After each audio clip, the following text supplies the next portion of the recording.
dernière conférence du cycle des actes de Pilate.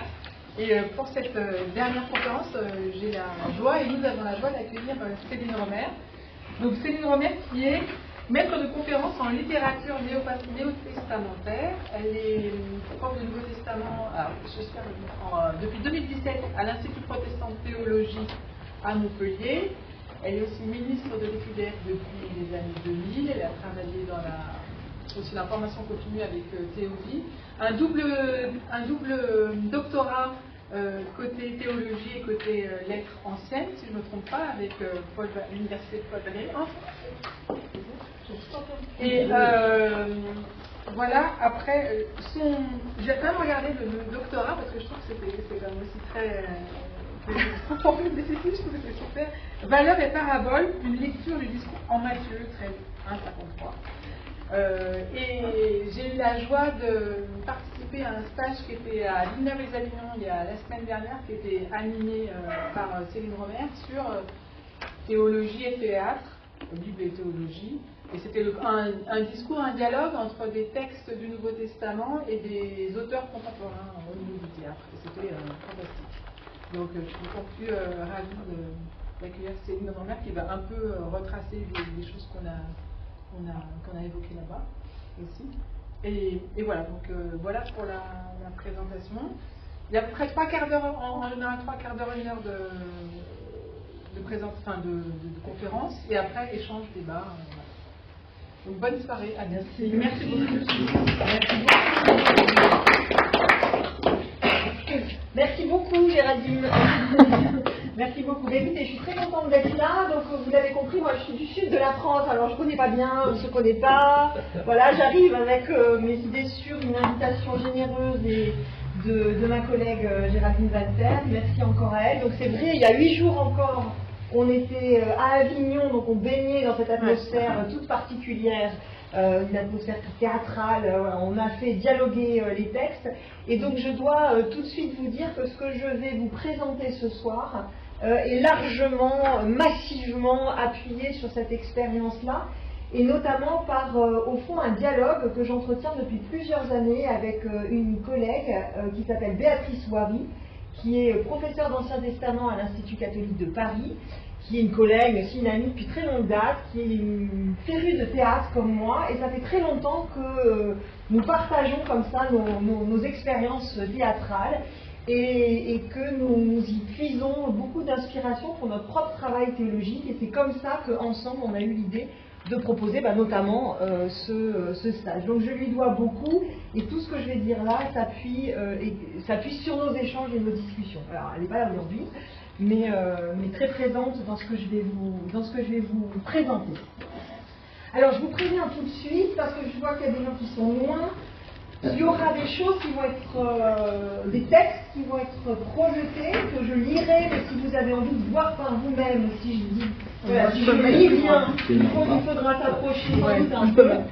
Et puis j'essaierai aussi de vous passer quelques extraits, parce que quand même, voilà, c'est le spectacle vivant qui m'intéresse, et pour que ce soit vivant, un peu de son, ça fait pas de mal. Donc voilà, il y aura des choses qui vont passer par là, donc je crois qu'il ne faut pas hésiter à s'approcher.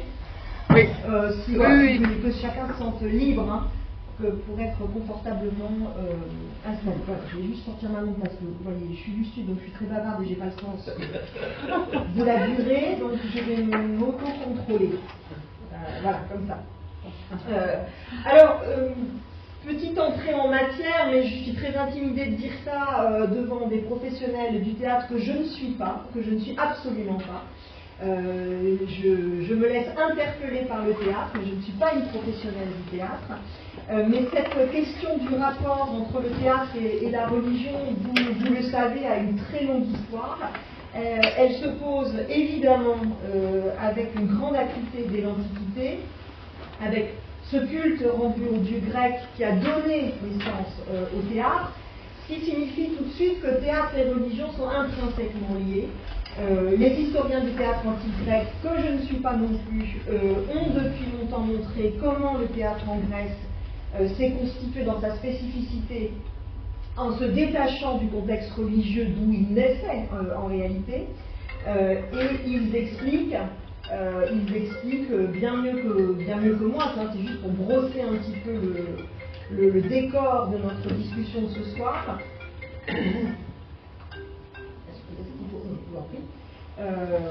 Ces historiens du théâtre antique nous expliquent que dans la genèse des spectacles en Grèce, qu'on peut raisonnablement situer au VIe siècle avant notre ère, grosso modo, eh bien, religion et théâtre sont étroitement liés. Je vais citer ici Paul Denon et Anne Lebeau sur cette période archaïque des représentations théâtrales. Je les cite. Religion et théâtre ont au moins 3 traits en commun. Les rites supposent le plus souvent, comme les représentations théâtrales, une mise en scène, des déguisements, des rôles et une répartition des tâches entre officiants et spectateurs.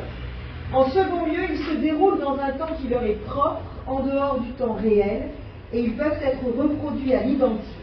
Enfin, ils sont en décalage par rapport à ce qu'ils jouent, si bien qu'ils peuvent être accomplis avec une satisfaction profonde, tout en représentant des actes violents, voire affreux, voire obscènes. Le lien entre théâtre et rituel est congénital. Fin de citation.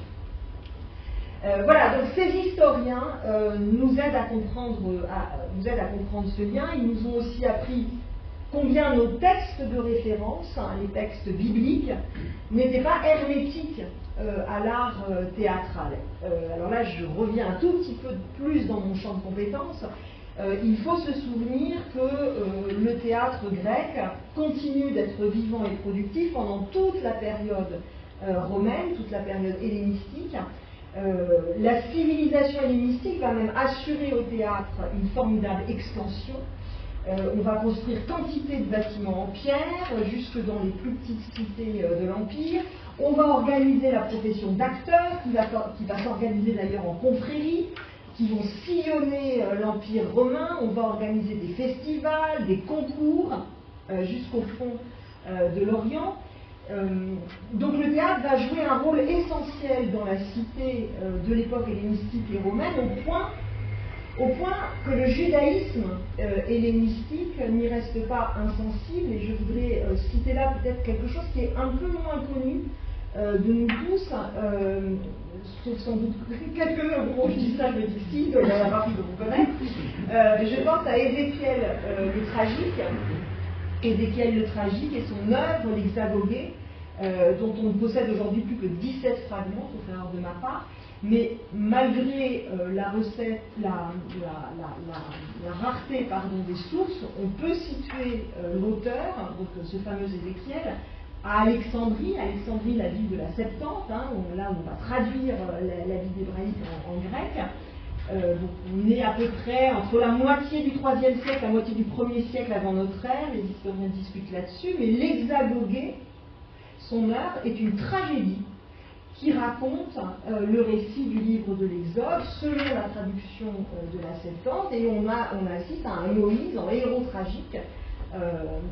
Hexagogué, hexago, ça vient du verbe grec, hexago, faire sortir, c'est le verbe que la Septante emploie pour raconter l'histoire de l'Exode.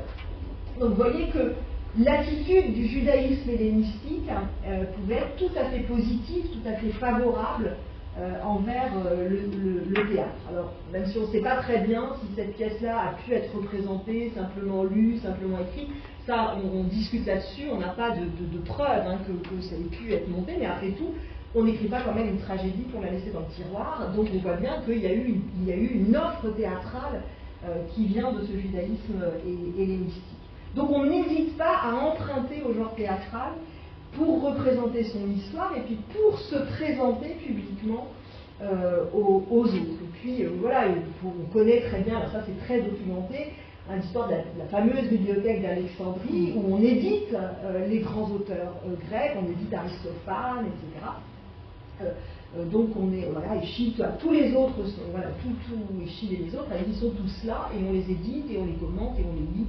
Et ils sont bien présents dans ce lieu si important pour la transmission du texte biblique. Donc, tout ça pour vous dire que les auteurs de la Bible savent parler le langage du théâtre. Le théâtre participe des systèmes de représentation à disposition des auteurs bibliques, y compris Paul. Alors là, je me rapproche encore un petit peu plus quand même de mon champ. Paul, qui est tout de même l'auteur le plus ancien de la littérature chrétienne, même s'il faudrait mettre plein de précisions dans ce que je viens dans cette expression-là, mais Paul lui-même emprunte au registre du théâtre. Je cite 1 Corinthiens 4,9, « Nous sommes devenus théâtre pour le monde, pour les anges et pour les hommes. Nous sommes devenus théâtron pour le monde. » C'est ce qu'il écrit aux Corinthiens, 1 Corinthiens 4, 9. Alors, il écrit dans on va prendre le passage précisément, mais c'est quand même ça comme image qu'il mobilise pour interpeller les Corinthiens. Ça veut dire que nous, les apôtres, pour Paul, les envoyés de Dieu, nous avons été livrés en spectacle, donnés à voir en public. Et c'est une chose intéressante à se souvenir que, alors vous le savez sans doute, Paul a bénéficié d'un double enracinement intellectuel, à la fois dans celui de la rhétorique grecque, et puis aussi celui du judaïsme hellénistique, tendance pharisienne, mais il est fortement ancré dans ces deux branches-là. Paul voyage, c'est un homme de communication, c'est un homme qui circule, et il circule dans les grands centres urbains de l'Empire, où les penseurs se croisent, se parlent, se lisent, se traduisent. Il faut penser à Rome, Antioche, Alexandrie, Corinthe, Tarse, sa ville d'origine. Tout ça, ce sont des cités qui offrent un dynamisme intellectuel sans pareil au premier siècle de notre ère, et chacune de ces cités possède un théâtre. C'est-à-dire donc un lieu de spectacle, d'abord un lieu de spectacle fixe, littéralement un lieu d'où on peut voir, donc pas d'abord un bâtiment en pierre, mais un espace public où sont proposées à la vue du plus grand nombre toutes sortes d'activités de type dramatique, des cérémonies religieuses, oui, mais des cérémonies civiques également, des fêtes, des assemblées politiques qu'on appelle au passage des ecclésias. Donc Paul connaît ces lieux. Il les connaît sans doute pour les avoir fréquentés, il les connaît nécessairement. Et quand il imagine, par exemple, l'existence humaine écartelée entre le bien qu'il voudrait faire et le mal qu'il commet, quand il exprime, quand il imagine dans son épître aux Romains cette incompréhension profonde de l'existence humaine devant son Dieu, je cite Romains 7,15, mais vous connaissez ce passage par cœur, je suis certaine.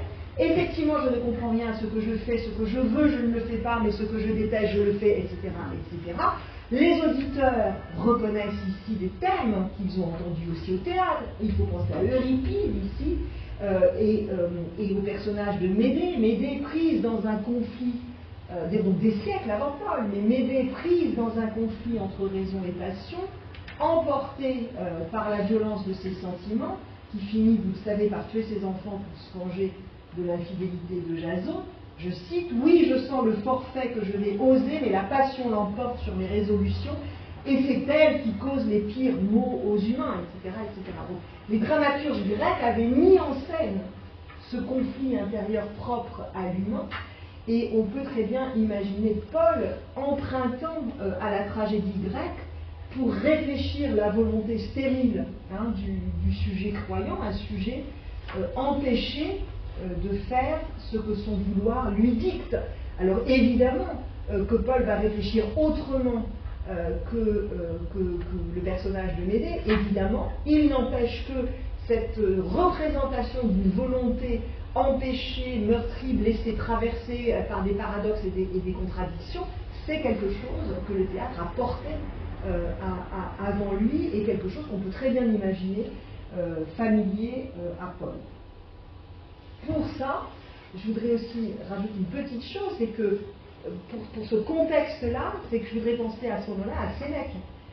Sénèque qui est le contemporain exact de Paul. Sénèque a traduit les dramaturges anciens de la Grèce. Sénèque compose des pièces, il fait donner des lectures, il fait jouer. Sénèque, quasiment à lui tout seul, assure la totalité de la réception du théâtre grec dans l'Empire romain. C'est par lui que le théâtre grec va arriver dans les lieux culturels de l'Empire romain, mais quasiment à lui tout seul. Sénèque a fait un travail énorme de passation, et Sénèque est contemporain tout à fait exact de Paul, et c'est difficile d'imaginer un auteur comme Paul complètement détaché de ce bouillonnement culturel-là. Donc on est à la fin du 1er siècle de notre ère, On a des corpus littéraires qui sont déjà constitués, le canon comique et tragique est acquis, il faut avoir lu Ménandre, il faut connaître Euripide, tout ça fait partie de la formation intellectuelle, il faut assister aux représentations de leurs pièces, etc. Donc, bref, tout ça pour vous dire, de toute façon, ça va pas être tout à fait le sujet de mon intervention ce soir, mais c'est pour dire que les textes qui sont réunis dans le corpus néo-testamentaire, mais aussi, je dirais, l'hétéro-testamentaire, mais en tout cas néo-testamentaire, et bien qu'à cette époque-là, le théâtre fait partie de la vie quotidienne, il nourrit la pensée des philosophes comme des juifs. Donc vous voyez que l'exégète du Nouveau Testament, que j'essaye d'être, aurait tort, me semble-t-il, d'oublier le théâtre dans l'arrière-plan culturel des textes qui le préoccupent. Alors, c'était juste pour essayer de... Bon, vous voyez, c'est un peu pour montrer patte blanche, et pour vous dire qu'on est un peu légitime, les exégètes, quand on s'intéresse au théâtre, parce que le théâtre fait partie de la vie, et que nos auteurs, et donc on travaille des auteurs qui sont vivants, et qui sont aussi eux-mêmes pris dans un bain culturel voilà, dont le théâtre fait partie.